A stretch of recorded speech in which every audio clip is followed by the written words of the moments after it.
Welcome to the League of Legends patch preview. I'm Freak and I'm here with Morello, lead champion designer. Together we'll be discussing some of the gameplay changes coming into the next update for League of Legends. While this video does not cover every single change, it will explain the thought process behind some of our decisions. Our more support-oriented tanks tend to get blown up in teamfights without a lot of focus from the enemy team. In this update, we're giving magic resist per level to Alistar, Amumu, Leona, Nunu, and Taric. Why these champions and why this buff? Magic resist per level is really there to help people that are up in the front lines survive area of effect damage more effectively. The characters we've selected here are typically in the support tank kind of role, which means they're not getting as much gold as a solo lane, but still need the survivability to get the job done. This is a pretty simple change that should just help support tanks feel more like real tanks at later stages in the game. Master Yi has some pretty big problems with consistency, and it makes him either dominate a game or completely fall flat. Next update, Highlander's duration is going up at lower ranks. What do we expect to happen after these buffs? Highlander's really the thing that lets Master Yi be Master Yi, and an increased duration on this means he's Master Yi more often. The duration increase on Highlander is really there to give Yi mid-game teamfight presence and better ganking power. This is really important for Yi as he's the kind of character who needs a ton of gold and he needs to have a decent early game to be effective later.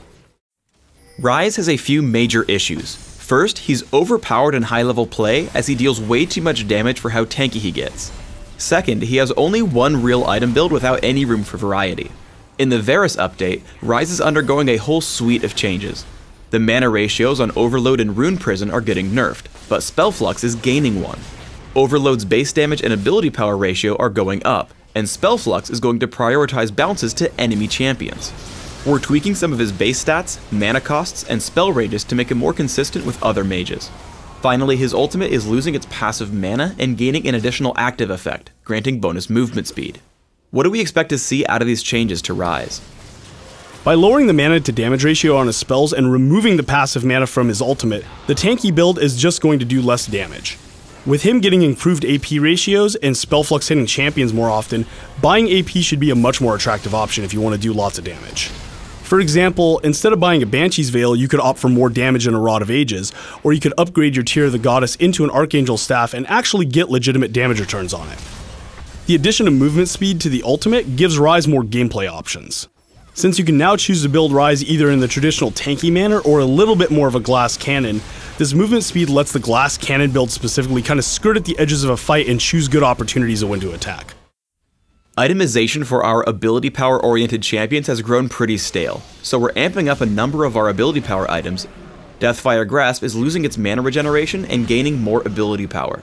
Morello's Evil Tome is replacing its blasting wand with Cage's Lucky Pick. Additionally, it's gaining an active effect that reduces the incoming healing on an enemy champion for a few seconds. Finally, the total cost for Will of the Ancients is going up. What do we hope to see out of all these changes?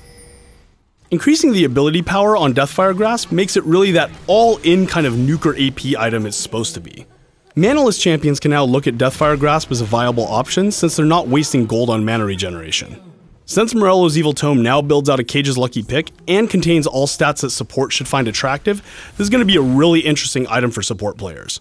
The new Grievous Wounds active allows casters and supports to be able to deal with healing and sustain without having to choose Ignite. Item-based counters are a really good way for a team to look at the enemy team comp and go, wow, we really need to deal with this right now. And for all the Mundo and Swain players out there, this item does require an investment and you're not totally screwed. So we think it's going to be fine, but as always, we will keep an eye on this type of thing. Since Will of the Ancients was too cost efficient for the stats you were getting, we wanted to raise the cost as opposed to reduce the power. So you still get the cool item, you just have to pay what the item is worth now. The reason we touched all these items in the first place was to increase caster item diversity.